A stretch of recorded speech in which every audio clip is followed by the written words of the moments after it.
Profit मिलता है कि आप सेम डे कोई चीज को खरीदते हो, सेम डे बेच देते हो, उससे मुनाफा कमाते हो। ठीक है, अभी समझेंगे कि ट्रेडिंग एग्जैक्टली है क्या। ठीक है, और इन्वेस्टमेंट ऐसा है कि इन्वेस्टमेंट में आप एक लॉन्ग विजन देखते हो कि जब आप एक्चुअली सो भी रहे होते हो तो तब भी वो पैसा बन रहा होता है। कल हमने वैसे ही इंट्रो की क्लास थी हमारी, उसके अंदर हमने एक चीज फाइंड आउट की थी कि जो लोग भी जैसे ईएमआई पे होम लोन लेते हैं या ईएमआई पे कार निकलवाते हैं, तो उस कार को या होम लोन को कैसे इंटरेस्ट फ्री किया जा सकता है, इसके बारे में हमने डिस्कशन किया था। लेटर ऑन हमारे टॉपिक्स में भी आएगा, वहां पे भी हम लोग डिस्कशन किए करेंगे। तो उसके अंदर हमने जो चीज़ देखी थी वो देखा था हमने टाटा मोटर। ठीक है, तो टाटा मोटर का मैं यहाँ पे वैसे ही एक आइडिया दे देता हूँ आपको कि मार्केट किस तरीके से काम करता है और किस तरीके से हम फाइनेंशियली अपनी चीज़ों को मैनेज कर सकते हैं। ठीक है, जैसे हमने कल की क्लास में, मैं हमेशा कोशिश रहती है कि प्रीवियस डे हमने क्या सीखा क्या समझा उसको एक बार डिस्कशन करें। और रही बात मेरे बारे में थोड़ा सा और, कि अभी currently like I work as a fund manager trainer यहाँ पे 1 घंटा, एंड ठीक है I manage the risk for one of the broker. ठीक है, तो उनके लिए रिस्क भी मैनेज करता हूँ। रिस्क मैनेजमेंट सबसे बड़ी चीज है। रिस्क मैनेजमेंट से क्या मतलब है, जो नए लोग हैं, कि अगर आप 10,000 रुपये लेके बाजार में आए हो तो हमें ये मेक श्योर करना है कि जब हम लूज करें, देखो मार्केट में पैसा लूज भी होता है, पैसा बनता भी है, लेकिन जो लूज करने की जो स्पीड होती है ना, उसको कंट्रोल किया जाता है कि अगर एक दिन में लूज करना है, मेक श्योर किया जाता है कि सिर्फ 100 या 200 रुपये ही लूज करें। ठीक है, अगर आपका 100 या 200 रुपये ही लूज हो रहा है तो it will take like 50 days आपका टोटल कैपिटल लूज होने में। तो ऐसा कोई भी यहाँ पे, ऐसा कोई भी ट्रेडर मैं नहीं बनाऊंगा आने वाले 3 महीने में कि जो 50 के 50 दिन लगातार लूज ही करेगा पैसा। ठीक है, हो सकता है आप एक दिन करोगे, 2 दिन करोगे, तीसरे दिन वापस आपका कम बैक होगा। हफ्ते में 5 दिन है तो 2 दिन तो बना के ही जाओगे। अगर ऐसा नहीं कर पाए तो या तो मेरे में कमी है या आप में कमी है। ठीक है, तो दोनों में से एक बात होगी। रिस्क को कैसे मैनेज करना है वो बहुत अच्छे तरीके से मैं जानता हूँ और बहुत अच्छे तरीके से हम लोग उसको करते हैं। ठीक है, no one is going to become the loser in this market. Lose होंगे, पैसा जाता है, लेकिन रिस्क को उस तरीके से मैनेज करके चीज़ों को करेंगे। ठीक है, बारीकी में जाएंगे हर एक चीज़ की, चाहे वो इंडियन मार्केट हो ठीक है, चाहे वो ऑप्शन ट्रेडिंग हो, कोई सा भी हो। हाँ जी संजय जी, बताइए बताइए सर।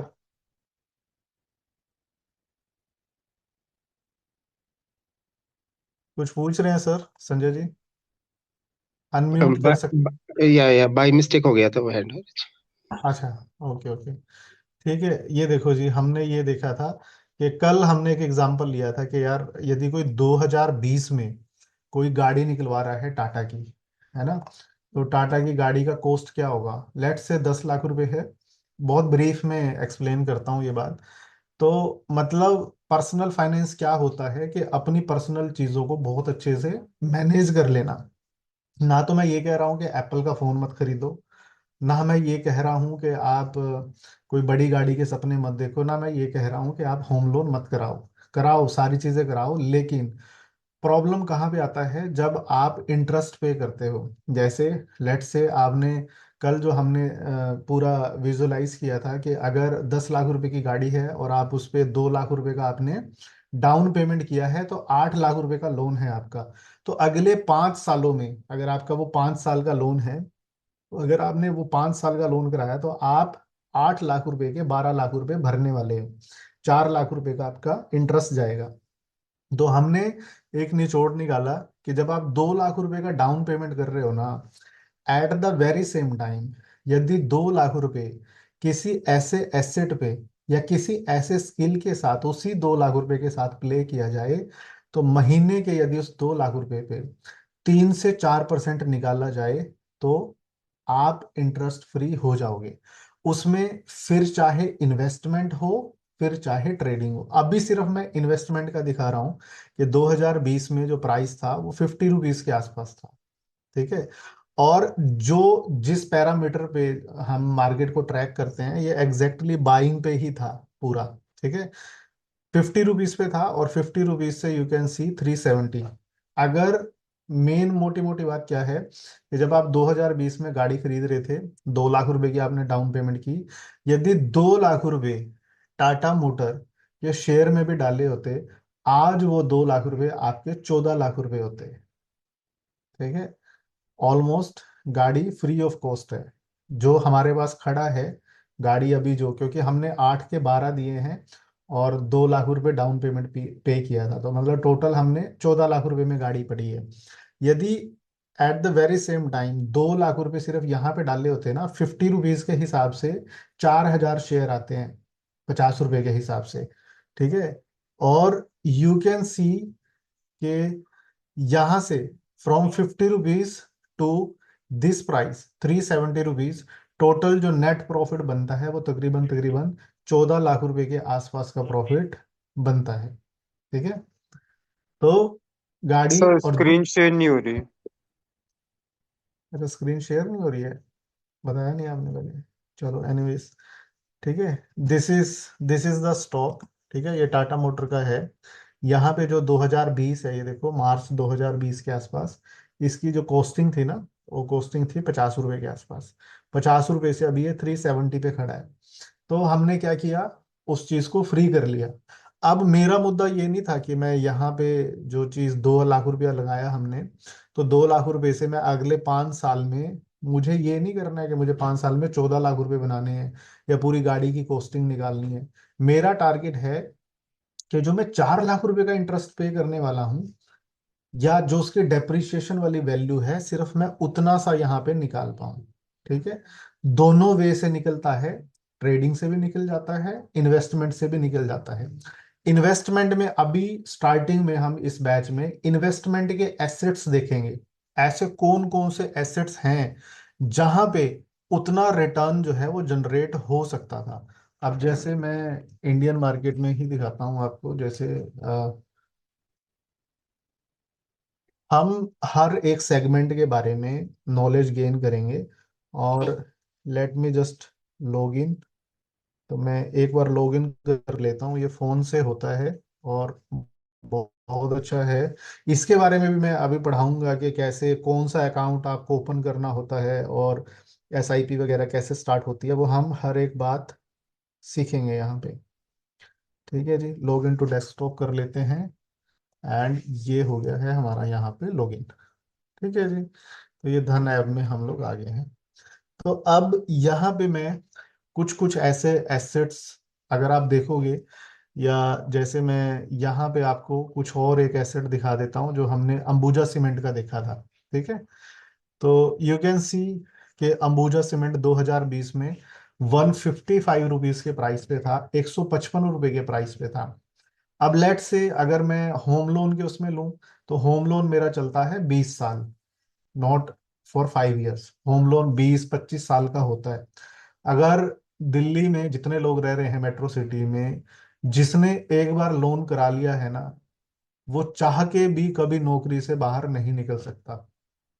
प्रॉब्लम पूरे के पूरे सिस्टम में है, क्योंकि स्कूल में ये एजुकेशन तो देते हैं हमें कि पैसे कमाने हैं, है ना। टीचर पूछते हैं बड़े होके क्या बनोगे, इंजीनियर बनोगे, पता है इंजीनियर बनेंगे ज्यादा कमाएंगे, लॉयर बनोगे ज्यादा कमाएंगे। लेकिन कैसे अर्ली एज में इंडिपेंडेंट फ्री हुआ जा सकता है वो कोई भी नहीं बताता है। ठीक है, मैंने जैसे कल भी एक बात बोली थी और आज भी सेम बात बोल रहा हूँ कि यदि मुझे आज की डेट में वापस से आप मुझे 100 बार भी अगर जीरो कर दोगे ना, ये क्वेश्चन अपने पे लेना आप लोग, कि जहां पे आप सब लोग खड़े हो सेम जगह पे मैं खड़ा हूं।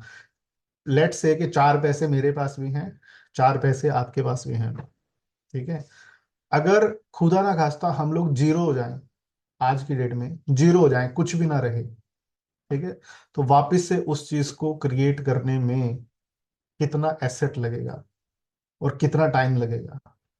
ठीक है, और किस तरीके से बना पाओगे। ठीक है, मैं ये कह रहा हूं, यदि आपको विदाउट नॉलेज उस चीज को कवर अप करने में अगर 5 साल लगेंगे, तो मैं शायद उसी सेम चीज को 2 साल में ही क्रिएट कर लूंगा। That is the difference between कि जब आप नॉलेज से, पैसे की आपको नॉलेज होती है, कैसे उसको मैनेज करना है, कैसे उसको संभालना है, पैसा आया है, पैसे से पैसा कैसे जनरेट करना है। कहावतें तो बड़ी सुनी, पैसे से पैसा बनता है। लेकिन वो बात मैं एग्री करता हूँ कि जो लोग कहते हैं ना कि पैसे से पैसा बनता है, अब पैसे से पैसे वाली जो कहावत है ना, ये किन लोगों के लिए बनी? ये उन लोगों के लिए बनी जिसके पास यार 10 लाख रुपया है, उसने 10 लाख रुपया किसी धंधे में डाल दिया, 20 लाख रुपए का कोई शोरूम खोल लिया। ठीक है।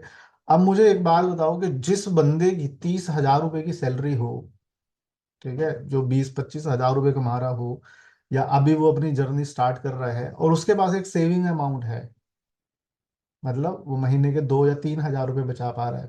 ठीक है। क्या ये कहावत, मैं आप लोगों से पूछना चाहता हूँ, क्या ये कहावत उस बंदी की लाइफ में फिट होती है कि पैसे से पैसा बनता है? हाँ जी। साहिल जी, संजय जी, आशु जी, इंटरेक्ट करते हैं थोड़ा थोड़ा। क्या उस बंदे के उस लाइफ के अंदर ये एग्जाम्पल सेट बैठता है कि जो बंदा 2-3 हजार रुपए ही कमा पा रहा है, तो क्या वो पैसे से पैसा बना पाएगा? नहीं बना पाएगा। 2-3 हजार से क्या ही बिजनेस शुरू कर लेगा वो, है ना? नहीं। एटलीस्ट चाय का खोखा भी अगर खोलना हो तो लाखों रुपया चला जाता है सर, चाय का खोखा खोलने में भी। आजकल रेडी भी 20-25 हजार रुपए की बन के आती है। ठीक है। किसी को कड़ी चावल भी लगाना है, वो उसमें भी लाखों रुपया घुस जाता है। ठीक है। तो ये दिस इज द प्लेटफॉर्म, ये वो प्लेटफॉर्म है। यदि आपके पास 100 रुपया है, 200 रुपया है, आप 100-200 रुपये से भी अपनी पैसे से पैसे बनाने वाली जर्नी को शुरू कर सकते हो। ठीक है। और फैमिली के अंदर एक पर्सन ऐसा होना चाहिए, क्योंकि हम देखो एजुकेशन सिस्टम में घुस नहीं सकते और ये ज्ञान हम दे नहीं सकते। ठीक है। लेकिन हर घर में कोई ऐसा बंदा रहेगा कि जो एग्जैक्टली जो समझता है फाइनेंस कैसे है और किस तरीके से काम करता है। मोस्टली 80% लोग जब पर्सनल उस पे एक काउंसलिंग की बात आती है, जब कन्वर्सेशन होती है, यार हर कोई किसी का सिबिल खराब है, कोई ईएमआई के उसमें फंसा हुआ है ना, क्रेडिट कार्ड ले लिया जी, उसकी वो मिनिमम अमाउंट पे करना है, क्रेडिट कार्ड वालों ने अलग टंटा कर रखा है। तो ये ऐसी बहुत सारी प्रॉब्लम्स हैं। ठीक है। ये क्यों है? क्योंकि जब हम लोगों ने ये चीजें यूज नहीं की थी तो कोई समझाने वाला था ही नहीं, बताने वाला था ही नहीं। लोन, बैंक का काम है यार आपको लोन देना। बैंक आपको प्रलोभन देता है क्योंकि उसकी इनकम है उस चीज से। आपका अगर हिस्ट्री अच्छी है, उसको लग रहा है यार, लेट से आप 50 हजार रुपये कमाते हो, बैंक को दिख रहा है यार कि ये बंदा 50 हजार रुपये कमाता है, वो आपको इतना मोटा ऑफर कर देते हैं कि अरे सर आ जाइए, आपको 20 लाख रुपए का लोन दे देंगे। ठीक है। 25-30 हजार रुपए की किस्त फिक्स होगी। बहुत प्रॉब्लम है। तो ये सारी चीजों को हम लोग धीरे धीरे समझेंगे। ठीक है जी। और स्टार्ट करेंगे हम लोग इंडियन मार्केट से। ठीक है। और ठीक है, लेट्स स्टार्ट। कि बेसिकली होता क्या है, अभी हम लोग ट्रेडिंग पे बातचीत नहीं कर रहे हैं, हम लोग बात कर रहे हैं इन्वेस्टमेंट पे। इन्वेस्टमेंट वो हिस्सा है, देखो बहुत सारे लोगों को इंडिया में, या फिर इंडिया में तो, अब आप यकीन नहीं मानोगे, जब मैंने 12वीं पास की, ठीक है, तो 12वीं पास करने के बाद तक भी मेरे पेरेंट्स के पास ना तो पोस्ट ऑफिस में कोई अकाउंट था, ना ही किसी बैंक में कोई अकाउंट था, क्योंकि मैंने स्टडी लोन कराना था और हमारे पास बैंक अकाउंट ही नहीं था। ठीक है। वो सब चीजें थी। अब जो पैसे बचाते थे वो कहाँ पे बचाते थे? जितना बचता था घर पे ही रख लेते थे। लॉकर लगा रखा था, एक संदूक था, उस संदूक पे ताला था, उस संदूक में डाल देते थे। आज की डेट में भी बहुत सारे लोग, पैसा गांव में, बस्तियों में जो लोग रहते हैं, ज्यादा से ज्यादा उनका पैसा पोस्ट ऑफिस तक जाता है या ग्रामीण बैंक तक चला जाता है। ठीक है। अब क्वेश्चन ये है कि why we need to invest. ठीक है। इन्वेस्ट करना इंपॉर्टेंट क्यों है? यार पैसा, लेट से आपकी 50 हजार रुपये सैलरी है, अगर आप उसमें, जैसे मेरे पेरेंट्स हैं, तो इन्वेस्टमेंट करने की जरूरत ही क्या थी? पैसा तो संदूक में था ही ना, या फिर कहीं पे और जगह रख देते, चलो लेट से बैंक में भी रख दिया आपने। ठीक है। बट मेरा एक बड़ा सिंपल सा क्वेश्चन है कि पहली बात तो ये एक भ्रम है, बिलीफ है बहुत गंदे वाला, कि जब लोगों को ये लगता है कि सेविंग अकाउंट में पड़ा हुआ पैसा सेव है, वो कभी सेव नहीं होता है। 100 में से 20% लोग होंगे, ठीक है, जो थोड़े से टिपिकल हैं और डिसिप्लिन में रहते हैं, जिन्होंने पैसा बचा लिया होगा। वरना जब पता होता है ना कि पीछे पैसा पड़ा है, तो अंदर कुछ ना कुछ चलती रहती हैं प्लानिंग्स, ये कर लेता हूँ, ये ले लेता हूँ, या किसी ट्रिप पे चला जाता हूँ। एट द एंड सेविंग में कभी भी पैसा बचता ही नहीं है। ये क्वेश्चन आप खुद से करो कि आपके अकाउंट में 50,000 रुपये आते हैं, तो अगर उस 50 में से कितने आप उसमें रख पाते हो। खर्चे उसी हिसाब से डिसाइड हो जाते हैं। यदि आप वहां से पैसे को किसी और डायरेक्शन में नहीं भेजोगे, ठीक है, चाहे वो कोई SIP है, LIC है, कोई म्यूचुअल फंड है, अगर आप उस पैसे को वहां ट्रांसफर नहीं करोगे, तो सेविंग अकाउंट में पड़ा हुआ पैसा सेव नहीं होता है। क्या इस बात को आप लोग रिलेट कर पा रहे हो अपनी पर्सनल लाइफ से? Yes sir, sure. खर्चा हो ही जाता है कहीं ना कहीं वो पैसा लग ही जाता है। ठीक है। अब दूसरा क्वेश्चन, कि चलो अब ये मान लेते हैं कि आपने बचा लिया पैसा, ठीक है, लेट से आपने एक साल में आपकी, जैसे लेट से कुछ भी सैलरी थी आपकी, चलो यहाँ पे हम लोग इसको मानते हैं कि एक सिनेरियो अंडरस्टैंड करते हैं कि आपके पास 50,000 रुपये आपकी मंथली सैलरी है, जिसमें से आपका 30,000 रुपया खर्चा हो जाता है, और आप हर महीने 20,000 रुपये एज अ कैश सेव करते हैं। ठीक है। सैलरी जो हाइक मिलता है वो 10% के बेसिस पे मिलता है। ठीक है। कॉस्ट ऑफ लिविंग, जो महंगाई बढ़ती है, आप सब लोगों ने देखा होगा, जब हम बचपन में थे 1 रुपए की हमने 4 टॉफियां भी खाई हैं। मेरे से तो बड़े बैठे होंगे सब लोग एज में, बट मैं अपने बचपन की बात बता रहा हूँ, तो 2 रुपए की नमकीन भी खाई है, 1 रुपए की नमकीन भी लेके आते थे, 8 अन्ना भी चलते हुए देखा है ना, 25 पैसे भी देखे हैं लाइफ में, जब यूज होते थे 25 पैसे जाके टॉफी ले आते थे, 50 पैसे की माचिस आती थी। लेकिन समय बदला, क्या सर्कमस्टांस चेंज हुए, महंगाई बढ़ी। और महंगाई अपना रूप, महंगाई क्या है, किसी भी ग्रोइंग कंट्री की एक डिमांड है। ठीक है, उसने बढ़ना ही बढ़ना है, धीरे धीरे वो चल रहा है। ठीक है। अब प्रॉब्लम क्या है कि जो पैसा बैंक अकाउंट में पड़ा है, मान लो कि उस पे 5 6 7% का इंटरेस्ट मिल भी गया, लेट्स से 5 6 7% का इंटरेस्ट मिल भी गया उस पैसे पे, क्या, और उसी at the very same time बार 8 10% पे महंगाई भी बढ़ गया, ठीक है, तो क्या वो आपका पैसा ग्रो हुआ? हाँ जी। उधर eight the very same time महंगाई भी बढ़ रहा है, पैसे पे इंटरेस्ट तो लगा, लेकिन क्या वो पैसा ग्रो हुआ? No sir. बिल्कुल भी नहीं, वो पैसा ग्रो हुआ ही नहीं है। आप वहीं पे खड़े हो जहां पे आप खड़े थे, सेम सेम जगह पे हो आप, कोई फर्क नहीं पड़ा आपकी लाइफ पे। ठीक है। अब सैलरी हाइक आ भी जाता है 10% का, सिर्फ हम महंगाई ग्रोसरी में देख रहे हैं, but at the very same time एक नॉर्मल जो गृहस्थ जीवन के अंदर है भाई, उसके पास इतने सारे अनवांटेड खर्चे हैं। आप सैलरी से, हमेशा याद रखना, जिसको पर्सनल फाइनेंस में कहीं ना कहीं हम रिलेट नहीं कर पा रहे हैं, हम सैलरी से जो पैसा हमारे हाथ में आता है, वी कैन प्लान ओनली जो चीजें हमको पता है। ठीक है। क्या आप मुझे एक बात बताना, मैं आपसे जस्ट एक नॉर्मल क्वेश्चन है, भगवान करे कि कभी किसी की ऐसी लाइफ में ऐसी सिचुएशन ना हो, लेकिन क्या कोई ऐसा होता है कि 50,000 रुपए की सैलरी है, उसमें से कोई 5,000 रुपये निकाल रहा हो कि मेरा एक्सीडेंट हो जाएगा और मैं उसके लिए निकाल रहा हूँ, या फिर ससुराल पक्ष में कोई शादी आएगी और मेरे साले के बेटे की शादी होनी है, तो मैं ये 2 2 हजार रुपये उसके लिए भी निकालना शुरू कर देता हूँ? क्या कोई ऐसे निकाल पाता है या निकालता है, कुछ इस तरीके से प्लान करता है? शायद नहीं करता होगा कोई भी। हाँ जी, यस और नो? तो किसी ने तो चैट किया है, रिकी जी, नो नहीं करते हैं हम लोग। तो हम कहाँ खड़े हैं? वहीं तो खड़े हैं। जहां से शुरू किया था। क्यों क्यों ये सब चीजों को जानना जरूरी है आज के टाइम में? ट्रेडिंग क्यों, ट्रेडिंग हो चाहे इन्वेस्टमेंट हो, क्यों नीड है सिंगल पर्सन की? क्योंकि भाई हम समझ ही नहीं पा रहे हैं हमारे साथ हो क्या रहा है, हमारे साथ चल क्या रहा है, कर ही नहीं पा रहे हैं हम लोग।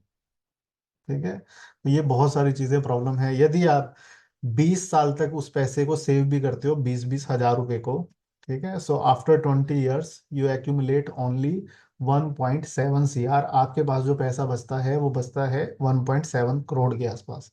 बट मेरा इसमें यही सेम क्वेश्चन है कि अभी तो आप सैलरी में से प्लान कर रहे हो ना कि मैं 20 हजार रुपये बचा लूंगा हर महीने, पर व्हाट इज द गारंटी कि वो 20 हजार रुपये बचा पाओगे? क्योंकि कुछ खर्चे ऐसे आएंगे ना, कोई बीमारी आ गई या कुछ भी, XYZ कुछ भी ठीक है, तो चीजें आउट ऑफ कंट्रोल हो जाती हैं।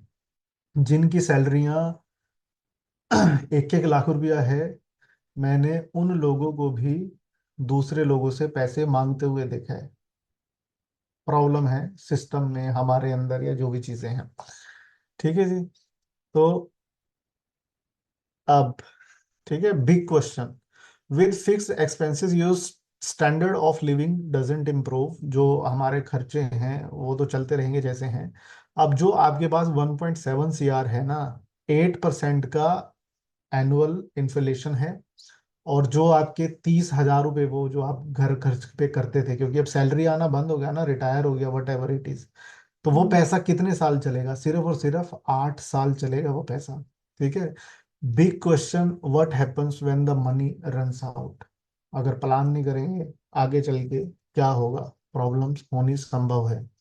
तो वहीं पे क्या आता है, एट द सेकंड सिनेरियो, दूसरा सिनेरियो क्या देखते हैं कि चलो लेट से मान लेते हैं कि हम किसी, वही पैसा, जो पैसा हम अपने सेविंग उसमें रख रहे थे ना, उसी पैसे को हम किसी ऐसे एसेट में डालना शुरू कर दें जहां पे साल का 12% मिलता हो। ठीक है, वहां पे हमें 6-7% मिल रहा था, बीट नहीं कर पा रहे थे। दूसरी चीज मैं ये भी नहीं कह रहा हूं कि सेविंग अकाउंट में या FD करना बेकार है। FD वेफडी करना तब सही है जब आपके पास 1 करोड़ रुपया हो। 50 लाख रुपए की FD कराई है आपने, तब तो कुछ सेंस बनता है कि कोई इनकम आ रहा है। तो जिस बंदे का सर्कल ही इतना सा है कि जिसके पास 50 हजार रुपये आ रहे हैं महीने के, या 60-70 हजार रुपये आ रहे हैं, उसमें से उसको खर्चा भी करना है, पीछे का भी देखना है, बचाना भी है, अनवांटेड एक्सपेंसेस भी मैनेज करने हैं, वो कैसे सरवाइव करेगा? अब लेट्स से कि किसी ऐसे एसेट में पैसा डाला जाए जहां पे 12% पर एन्यूम हमें 20 साल के लिए मिलता रहे, तो dramatic result will be your final corpus grows from 1.7 CR to 4.26 CR। अब मैं सिर्फ ये एक एग्जांपल दे रहा हूं कि अगर आप ऐसा कर पाए, ठीक है, अब ये वाली चीज हम लोग देखते हैं कैसे ये पॉसिबल हो पाता है। ठीक है, कैसे हम किसी, मैं सिर्फ अभी 12% के हिसाब से बता रहा हूँ। ठीक है, अब लेट से मैं किसी भी शेयर को पिक करते हैं हम, जैसे NTPC है, तो NTPC में हम लोग, मैं सिर्फ अभी हम लोग इन्वेस्टमेंट पे बातचीत कर रहे हैं। ठीक है, और एक मिनट, फंडामेंटल्स। ठीक है, यू कैन सी हेयर, मैंने क्या बोला कि अगर सिर्फ 12% का रिटर्न जनरेट कर पाए तो कितना सा होगा, कि अगर 12% कर रहे हैं तो 5 साल में होगा 60% के रिटर्न। ठीक है, अब मैं यहाँ पे आपको एक हल्का सा आपका दिमाग की थोड़ा सा वो कर देता हूँ रिफ्रेश। कंपाउंडिंग कैलकुलेटर लगा लेते हैं हम। ठीक है जी, और कंपाउंडिंग कैलकुलेटर पे एक बार देखते हैं। आपका जैसे इनिशियल इन्वेस्टमेंट है, अब मैं SIP में उसमें ना फर्क हो जाता है थोड़ा सा ना। लेट से आपका ये 1 लाख रुपीज का है, और मंथली आप लेट से, चलो आपने 10 हजार रुपये डालना शुरू किया है ना, और 10 हजार रुपये से आपका मंथली कंट्रीब्यूशन भी यही है कि आप हर महीने उसमें 10 हजार रुपये डाल रहे हो। ठीक है, length of time in years, let's say 20 years, 20 साल है ये। और एस्टिमेटेड इंटरेस्ट रेट जो है वो कितना है? 12%। ठीक है। और ये एनुअली हम इसको कंपाउंड करते हैं, कैलकुलेट करते हैं, तो ये 20 साल में जो आपका पैसा है तो ये इतना हो जाएगा। ठीक है। आपने 10-10 हजार रुपये करके डाला है और ये पैसा आपका इतना ग्रो हो जाएगा। ये सिर्फ तब एक सिनेरियो है यदि 12% के हिसाब से आपका पैसा ग्रो होता है। बट एक्चुअली जो अच्छे शेयर्स हैं या अच्छे एसेट्स हैं, चाहे वो बॉन्ड हो, ईटीएफ हो, वो सब चीजों में ऐसा तो नहीं हो रहा है कि किसी के ऊपर से तो नहीं जा रही हैं ये सब बातें। मैं देख रहा हूँ लोग लेफ्ट करके जा रहे हैं, तो कुछ ऐसा तो नहीं हो रहा है कि लोग रह रहे ये तो बहुत एडवांस वाली चीज हो रही है। सिंपल है, एक बिल्कुल बताओ ना, अच्छा लग रहा है सर। अच्छा अच्छा, देखो सर, यहाँ इन लॉन्ग टर्म में आप ये देखो 5 इयर्स में जो इसका इस एनटीपीसी का जो रिटर्न है, दैट इज द 255.48%। 255% है। ठीक है। अब मतलब हम लोग किसी और शेयर को देख लेते हैं। ठीक है। जैसे अब मैं आपको ना वो दिखाता हूँ। जैसे ये यूनियन बैंक है, यूनियन बैंक ऑफ इंडिया। ठीक है। इसके फंडामेंटल्स में जाते हैं। You can see 5 years 388.16%। ठीक है। 388% के आसपास इसने रिटर्न जनरेट किए। ठीक है। और let's say state bank of India fundamentals 5 साल में 257.53% के रिटर्न जनरेट हुए हैं। ठीक है भाई, मतलब बहुत सिंपल सा है। ठीक है। मैं ये नहीं कह रहा हूं कि हर शेयर में रिटर्न बनेगा, लेकिन यार हम लोग सीखेंगे ना वो बात कि कौन से शेयर में अच्छा रिटर्न मिलेगा, कौन से में कब एंट्री कर सकते हैं, कब एग्जिट ले सकते हैं, कब बैठे रह सकते हैं कौन से वाले शेयर के अंदर। तो पैसे से पैसा बनता है, छोटे पैसे को भी बड़ा बनाया जा सकता है और बड़े पैसे को और बड़ा बनाया जा सकता है। ये तो इन्वेस्टमेंट वाला पार्ट है। अब इसको हम देखेंगे कि कैसे ये एग्जैक्टली ये जो प्लानिंग हमने देखी है ना आज, ये कैसे एग्जीक्यूट होगा। ये पूरे का पूरा जो सिनेरियो है, कैसे ये पैसा बनेगा। ठीक है। सो वाई इन्वेस्ट? फाइट महंगाई के खिलाफ लड़ सकते हैं बड़े अच्छे से यदि इन्वेस्ट करते हैं। वेल्थ क्रिएट कर सकते हैं, लाइक रिटायरमेंट, अर्ली स्टेज में रिटायरमेंट ले सकते हैं। एजुकेशन की बात हो या वही घर लेने की बात हो। देखो लाइफ में ना दो चीजें बड़ी इंपॉर्टेंट है। बंदा फंसता कहाँ पे है? एक तो अपना घर बनाने में, एक गाड़ी में। जस्ट इमेजिन करो कि घर और गाड़ी हो जाए तो चीजें थोड़ी सी लाइफ में स्मूथ होती हैं। ठीक है। लेकिन ये दो चीजें आपको बनानी पड़े अपनी पसंद से, तो यहीं पे सबसे ज्यादा प्रॉब्लम क्रिएट होता है। तो उस चीज को मैंने बताया कि हम कैसे उसको इंटरेस्ट फ्री कर सकते हैं, या और भी चीजें हैं कि कैसे हम इंटरेस्ट के अलावा ईएमआई के अंदर भी पार्टिसिपेशन कर सकते हैं, कहाँ से जनरेट होगा, कैसे होगा। ठीक है। तो अब बड़ा सिंपल सा क्वेश्चन है, वेयर टू इन्वेस्ट? इन्वेस्ट करना कहाँ है, पैसा लगाना कहाँ पे है?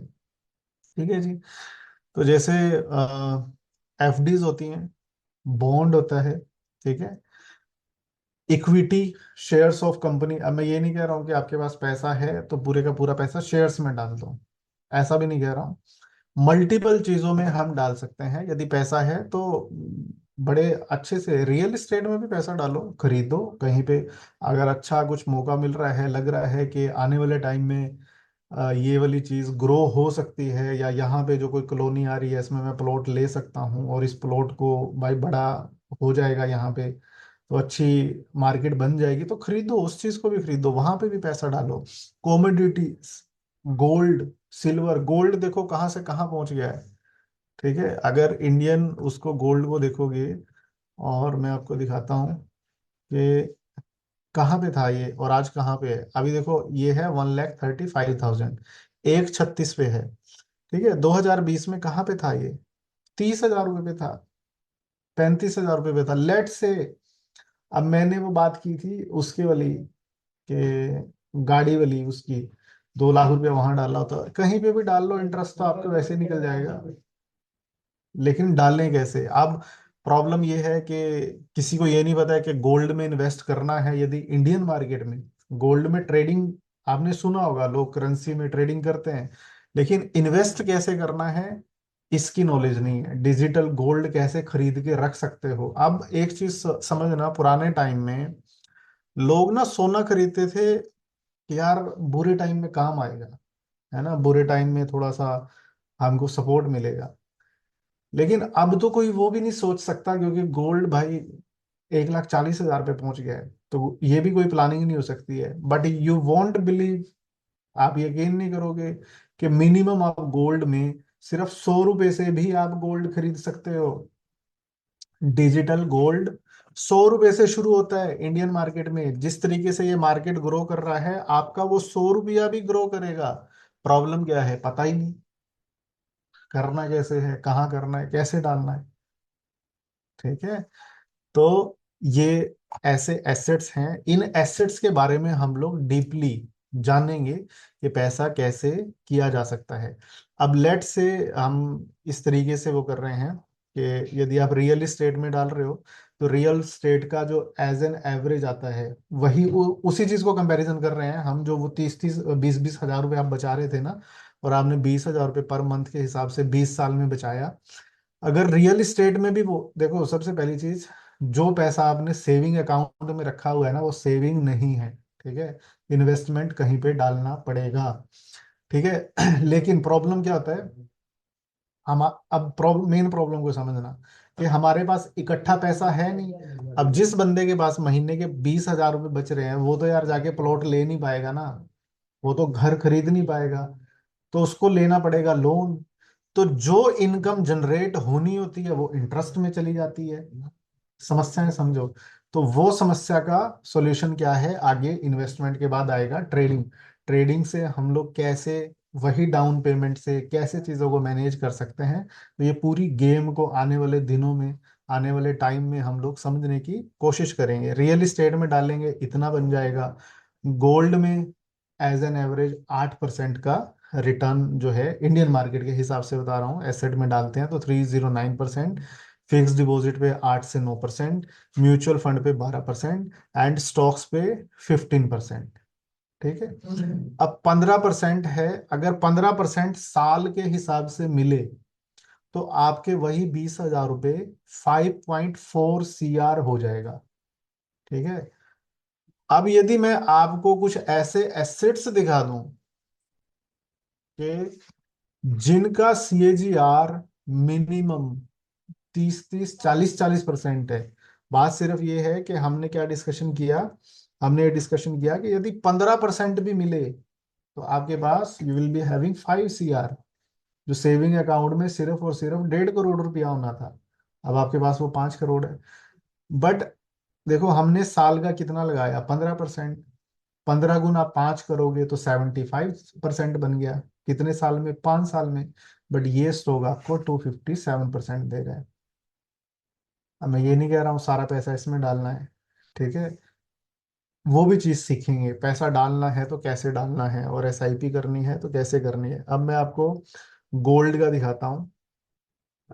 गोल्ड में ETF होते हैं। ETF क्या होता है, अभी दिमाग पे ज्यादा जोर नहीं डालेंगे। ETF क्या होता है वो धीरे धीरे सीखेंगे। ठीक है, जैसे मेनली क्या है, हम देखते हैं निप्पॉन कंपनी का निफ्टी देख लेते हैं। ठीक है जी, इसके इसका CAGR चेक करेंगे एक बार, इसका CAGR क्या है।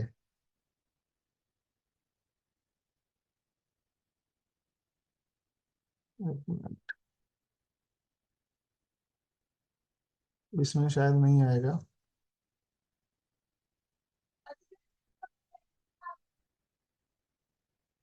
Real time, okay.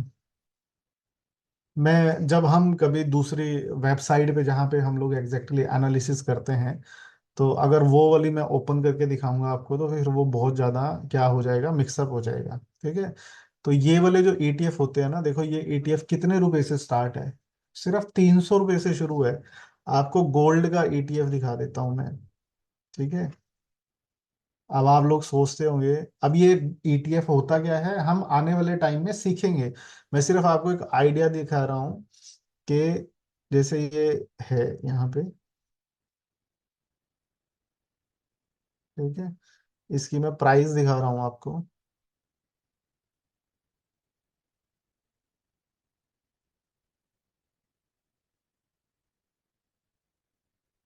ये देखो, ये आ रहा है निप्पॉन गोल्ड ईटीएफ गोल्ड 20, ठीक है, 111 रुपये पे आ रहा है, ठीक है। अब मैं आपको ना इसका चार्ट दिखा देता हूँ, चार्ट से आपको आइडिया हो जाएगा कि इसने, कि वो जो हमारे 100 रुपए थे ना, वो भी कितनी वैल्यू रखते थे। अब जस्ट इमेजिन करो, थोड़ा सा कैलकुलेशन करके दिखाओ आप सब लोग, 2020 रुपए में गोल्ड का ये वाला ईटीएफ 33 रुपए पे था। कैलकुलेट करते हैं कैलकुलेटर से, बड़े सिंपल से फैक्ट है मेरे भाई। सिर्फ क्या तो हम तक वो एजुकेशन पहुंची नहीं है, ठीक है, और हम डरते हैं कि नहीं नहीं यार, किसी को क्यों वो करना, हम तो कर लेंगे, मैंने क्यों पैसे देने, है ना। अब देखो, ये 30 रुपए में था यहाँ, और लेट से कि मैं वही गाड़ी वाली बात पे आ जाते हैं कि 2 लाख रुपए आपके पास था, ये 20 हजार हो गए, 2 लाख रुपया हो गया। 2020 में आपको गोल्ड का ईटीएफ खरीदने का मौका मिला, कितने रुपए में, 30 रुपए के हिसाब से, ठीक है। आंसर चेक कर लेते हैं, आपको जो शेयर मिलते वो मिलते 6,666, ठीक है। गाड़ी वाला सेम सिनेरियो अपने दिमाग में दौड़ाओ, 8 लाख रुपए का लोन करा रखा है, और 8 लाख रुपए वाले लोन का हमने 4 लाख रुपए ऊपर पे करना है, मतलब 12 लाख रुपए पे करना है। बट हम क्या किया, 1-2 साल गाड़ी लेने के लिए रुक गए। मैं मना नहीं कर रहा हूँ कि गाड़ी मत लो, बिल्कुल लो यार, क्यों नहीं, लेनी है लेनी है। पर मैं कह रहा हूँ 1 साल आप रुक गए उस गाड़ी को लेने के लिए, 2 लाख रुपया और मैनेज किया। जो ईएमआई हम पे करने वाले थे इस साल में, वही ईएमआई जोड़ के एसेट तैयार कर लिया, ठीक है, यहाँ पे डालना शुरू कर दिया। अब देखो, इसकी कीमत चेक करो। अब इसकी कीमत क्या है करंट में, 111 रुपये है, ठीक है, 111 रुपये है। इसको हम कैलकुलेट करते हैं, 6,666 मल्टीप्लाई 111, ठीक है, 7,40,000 रुपया। हम कितना इंटरेस्ट पे कर रहे थे, हम 8 लाख रुपए के लोन पे 5 साल में 4 लाख रुपया एक्स्ट्रा देना था, 8 लाख का 12 लाख रुपया देना था, ठीक है। अब देखो ना यार, 7.5 लाख रुपया तो आपके पास आ ही गया। And it is not about this ETF only, ठीक है, इस ईटीएफ की बात नहीं कर रहा हूं मैं। चलो, आपको उसका दिखा देता हूँ, निफ्टी 50 का दिखा देता हूँ। निफ्टी 50 क्या होता है वो बाद में बात करेंगे, बस धंधे को इस तरीके से समझो, कम में खरीदा, ज्यादा में बेचना है। ये पूरा गेम जो है इसी के ऊपर है सारी की सारी, ठीक है। अब जैसे मैं निप्पॉन का आपको दिखाता हूँ, निफ्टी का, ठीक है, ये निफ्टी 50 आईडी, हाँ ये ऐड, और इसका चार्ट देखते हैं, ठीक है। अब करो, इसका डे का हमने लगा रखा है 2020 में, ये कितने पे था जी, 100 रुपये पे था, ठीक है। तो 2 लाख रुपए में 100 रुपये के हिसाब से कितने शेयर मिले जी, 2,000 मिल गए। अभी क्या प्राइस चल रहा है, अब मेरे को, मैं सिर्फ सिंपल सा क्वेश्चन पूछ रहा हूँ, क्या हम 100-100 रुपया डालना शुरू नहीं कर सकते थे। 100 रुपये के मल्टीप्लाई कर लो यार, 500 रुपये कर लो, 1,000 रुपये कर लो। पैसा वो भले ज्यादा नहीं है, मैं ये कह रहा हूँ आप लोगों को, अगर आपके पास ज्यादा पैसा नहीं है, 100 रुपये से ही इन्वेस्टमेंट करना स्टार्ट करो, आपका इंटरेस्ट बनेगा मार्केट में। डेली आप चेक करोगे यार कि मेरा पैसे को क्या हुआ, ग्रो हुआ नहीं हुआ, ठीक है। अब वो 100 रुपया यहाँ पे डाला होता ना, या उस तरीके से सिर्फ वो 2 लाख रुपया डाला होता, अभी प्राइस क्या है, 300 रुपीज है, ठीक है, मल्टीप्लाई 300। फिर भी हम अच्छा कर पा रहे हैं। कितने रुपए चाहिए थे अगले आने वाले 5 साल में, कितने पैसा चाहिए था, सिर्फ 4 लाख रुपया। मेरे को अपनी जो गाड़ी का लोन है उसको फ्री कराना था, गलत कह रहा हूँ। 6 लाख रुपया आपके पास है इस टाइम, ठीक है, उस चीज को फ्री कर सकते हैं। और ऐसे बहुत सारे एसेट्स हैं, ये पूरा बाजार जो है ना एसेट से भरा पड़ा है। प्लस अब यदि मैं इन्वेस्टमेंट, अभी तो हम क्योंकि इन्वेस्टमेंट पे बात कर रहे हैं, यदि मैं ट्रेडिंग पे बात करूं, ठीक है, कि ट्रेडिंग करना है, ठीक है, ट्रेडिंग में लेट से कि मतलब 8 लाख रुपए का लोन है हमारा, ठीक है, उस पे हमको कितना पे करना है, 4 लाख रुपया एक्स्ट्रा पे करना है, ठीक है। अब यदि मैं 4 लाख रुपए को ऐसे देखूं कि ये वाला जो 4 लाख रुपया है, मुझे ये पे करना है 60 मंथ के अंदर, 12 × 5, 1 साल में 12 महीने, 5 साल में 60 महीने। तो ये वाला जो मुझे पे करना है, कितने, 60 महीनों में पे करना है। यानी कि हर महीने मेरे को 6,666 रुपए का रेंट ये जाएगा, ठीक है। अब मैं आपको ये बता रहा हूं, अगर आप मेरी बात करोगे, मैं अपना पर्सनल एक्सपीरियंस से बता रहा हूं, अगर मुझे ये 6,666 रुपये अलग से निकालने होंगे ना, और मेरे को ट्रेडिंग करनी होगी, तो मैं आपको ये बता रहा हूँ, मेरे लिए 20-30 हजार रुपये भी इनफ हैं। That is the power of trading. मतलब कि अगर मुझे गाड़ी लेना है, मतलब अगर 2 लाख रुपए में तो मैं गाड़ी को फ्री ही कर लूंगा ट्रेडिंग से, ठीक है। ट्रेडिंग उससे भी ज्यादा सुपर चीज है। तो यदि मेरे को ये 6,666 रुपये निकालने हैं, और लेट से यदि आप महीने में ट्रेडिंग में 5 से 6% निकालना सीख गए, ठीक है, you need only 1 lakh rupees. और अगर आप 1 लाख रुपए पे इस चीज को मैनेज करोगे, और लेट से यदि आपकी वो, मतलब देखो एज एन एवरेज कह रहा हूँ, यहाँ पे कुछ ओल्डेस्ट स्टूडेंट हैं हमारे, ठीक है। So you can ask them how confident they are कि महीने में 10% भी बनता है। अब आप उस चीज को देखना कि जो हमने कंपाउंडिंग यहाँ पे कैलकुलेट किया था, ये कैलकुलेट किया था कि साल में 12% मिल जाए। और मैं अगर ये कहूँ कि ट्रेडिंग में यही सेम चीज अचीव की जा सकती है 1 महीने के अंदर भी। किसी ने यदि आज ग्रुप के अंदर हो, तो मैंने एक किसी का अकाउंट भेजा था 2 लाख रुपए का, जिसके ऊपर उसने लास्ट 3 मंथ्स में जो जनरेशन कर रखा है, that is the 5 lakh rupees. मतलब 2.5 बार अकाउंट को डबल कर दिया, 2 बार एक किया और एक बार एक, मतलब 3 महीने में 200-250% छाप दिया। That is the power of what, trading, ठीक है। तो ट्रेडिंग में कैसे पैसा क्विक बनता है, और इन्वेस्टमेंट भी इंपॉर्टेंट है, ठीक है, you can not ignore investment, क्योंकि ट्रेडिंग में लॉस और प्रॉफिट दोनों की प्रोबेबिलिटी है। लेकिन अगर हम इन्वेस्टर बन के रहेंगे कि लंबे टाइम में अगर किसी अच्छे एसेट्स में पैसा डालेंगे, तो पैसा हमारा ग्रो ही होगा, मार्केट जाएगा ऊपर ही, ठीक है। तो बहुत जल्दी 2026 में, इफ यू विल अंडरस्टैंड, ठीक है, it will take your 3 months, 3 महीने से 6 महीने लगेगा चीजों को समझने में, you will be financially free. मतलब फाइनेंशियली फ्री 3 से 6 महीने में नहीं हो जाओगे, लेकिन लाइफ में जो प्रॉब्लम्स क्रिएट होती हैं लाइफ के अंदर, 80% 80% जो प्रॉब्लम है ना, हम जो क्लास 1 है हमारी, तो उसको एंड करते हैं, ठीक है। ये गोल्ड सिल्वर ये सारी चीजें हमने कर लिया, and this is the end of class 1। तो देखो लाइफ में 80% जो प्रॉब्लम है ना, वो बिकॉज ऑफ द पैसे की वजह से नहीं है। बहुत सारे लोगों को ये लगता है कि मेरे पास पैसा नहीं है, इस वजह से मेरे लाइफ में प्रॉब्लम्स हैं। नहीं, हमारे बैड डिसीजंस की वजह से है। पैसा तो था तभी तो लोन लिया। आपको कौन पैसा देगा जिसे ये पता है कि आपके पास कोई इनकम आ ही नहीं रही है, आप कमाई करते ही नहीं हो, तो आपको कोई क्यों देगा। किसी ने आपको दे के फंसाया है। क्यों? क्योंकि आप अपने डिसीजन सही से नहीं ले पाए।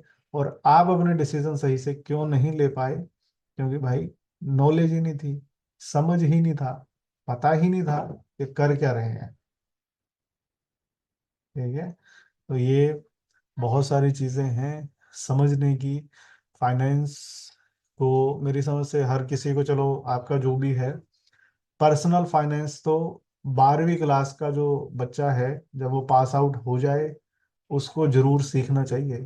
हर स्कूल में, हर जगह पे ये समझाना चाहिए। क्योंकि मैं कल भी एक कहानी बता रहा था कि जब मुझे पहली सैलरी मिली थी तो मैंने सारी की सारी उड़ा दी थी।